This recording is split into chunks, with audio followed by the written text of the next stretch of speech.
Hey everyone, welcome to Yolan's channel, and we'll be keep continuing our cognitive psychology journey. And today we'll be focusing specifically on Unit 5.8, biases and errors in thinking. And so basically, because of our mental concepts and other processes, we might be able to be biased or think of situations without an open mind. Let's discuss what those other processes are. So first we have fixation. Fixation is only thinking from one point of view. It is the inability to approach a situation from a different perspective and different probably like people's voice. Fixation is used interchangeably with your mental concept, which means it could be used in you can use both ways to describe this concept.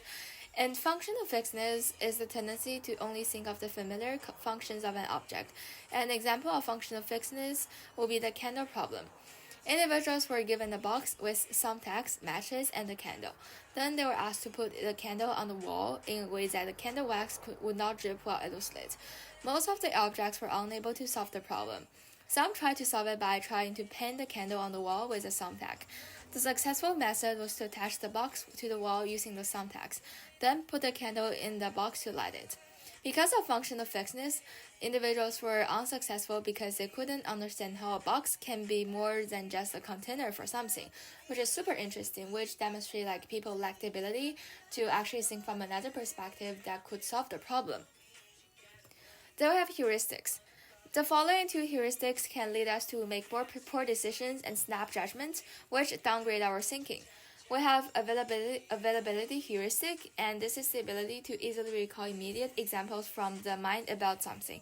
When someone asks you, what is the first thing that comes to mind when you think of something? You are using the availability heuristic. Rather than think further about the topic, you just mention or assume other events based on the first thing that comes to your mind or the firstly readily available concept in your mind. This makes us fear the wrong things. Many parents may not let their children walk to school because the only thing that come up to their mind when they let the children go to school by themselves was all the accidents happened and it was really unsafe. This is because of that they fear their children suffering the same fate from the accident, so they don't let their children to go to school by themselves. Therefore, we really fear what is readily in our memory, and we try to use our current actions to avoid the potential fate or bad memories that lead to the bad fate. And then we have representative heuristic, which is when you judge something based on how they match your prototype. This leads us to ignore information and is honestly the stem of stereotypes.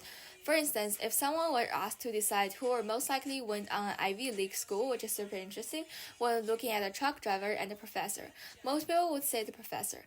This doesn't mean that the professor actually went to an Ivy League school. This is just us being stereotypical because of our prototype for a person that goes to an Ivy. Because professor may sounds really sounds like a pro and is really good at something like their subject, but they might not go to an Ivy League school. It's just about prototype. But some alumni from Ivy League school also be a truck driver or something like that, and it's really stereotyped to just make an assumption based on what you think. Then we have biases. There are so many different types of biases, and I make this into 2 pages, and we experience each one and every one of them in our everyday lives. So first we have confirmation bias. This is a tendency of individuals to support or search for information that aligns with their opinions and just ignore information that doesn't align with their opinion. This eventually leads us to be more polarized as individuals, and is another way of experiencing fixation. A key example is how many Republicans watch Fox News to view a channel that confirms their political beliefs.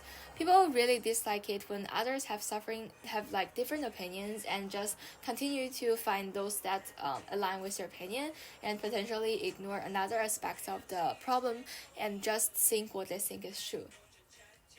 And then we have belief perseverance and belief bias. Belief perseverance is a tendency to hold on to a belief even if it has lost its credibility. This is different from belief bias, which is a tendency for our pre-existing beliefs to distort logical thinking, making logical conclusions look illogical. And halo effect is a term that often comes up in a psychology exam, either in multiple choice or FRQ. So halo effect is when positive impressions of people lead to positive views about their character and personality traits. For example, if you see someone as attractive, you may think of them as having better personality traits and character, even though this isn't necessarily true. Because people with bad looking or appearance mind could also be like a really nice person, and it's just like so stereotypical to make assumption. And then we have self-serving bias. This is when a person attributes positive outcomes to their own doing and negative outcomes to external factors. For instance, if you do well on a test, you may think it makes sense because you did a good job of studying to prepare for the exam. But if you fail the test, you may put the blame on the teacher for not teaching all the material or for making the test too hard. Continue to our second page of biases, we have attentional bias. This is when people's perceptions are influenced by recurring thoughts. For example, if marine biology has been on your mind a lot lately, your conversations may include reference to marine biology. You would also be more likely to notice information that relates to your thoughts, which is marine biology in this case. And then we have actor-observer bias. This is when a person might attribute their own actions to external factors and their actions of others to internal factors. For example, if you see someone else litter, you might think about how people are careless. But if you litter, you might say it was because there were no trash can waste inside. In an anchoring bias, happens when an individual relies heavily on the first piece of information given when making a decision.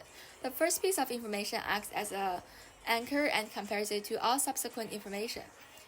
And our second last one bias here is hindsight bias, and I'm pretty sure I mentioned this in our first few videos about in the scientific method, and this is really important. And basically, this describes that is like when you think you knew something all along after the outcome has occurred. People overestimate their ability to have predicted a certain outcome, even if it couldn't possibly have been predicted. People often say, I knew that, after the thing actually occurred. Okay, so here comes our final one, which is framing. Framing impacts decisions and judgments. It's a way we present an issue, and it can be very powerful. It can be like a very powerful persuasion tool. For example, a doctor could say one of two things about a surgery. For example, they can either say 10% of people die or 90% of people survive. Obviously, 10% of people die is a much more direct way to phrase the same thing. This makes it so scarier than the 90% of people survive. Framing is a really important tool also in terms of survey.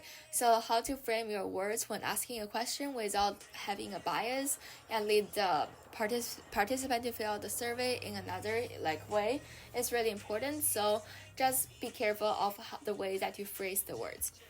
Okay, so I have a question here for you. So first, what does framing refer to in problem solving context? Take a minute or so and solve the problem. Pause the video. Okay, so the answer here is D. It is how we present an issue that can impact decisions and judgments. And this is pretty simple because first one, holding on to a belief even if it has lost credibility. This is a belief perseverance. And B, it describes relying heavily on the first piece of info on decision making. And this use the bias, which is anchoring bias. And C, attributing personal actions to external factors and actions of others on internal factors. This is actor-observer bias. So all these biases are really important to remember, and please do review them constantly. Okay, so that's the end of the video, and thank you for listening today.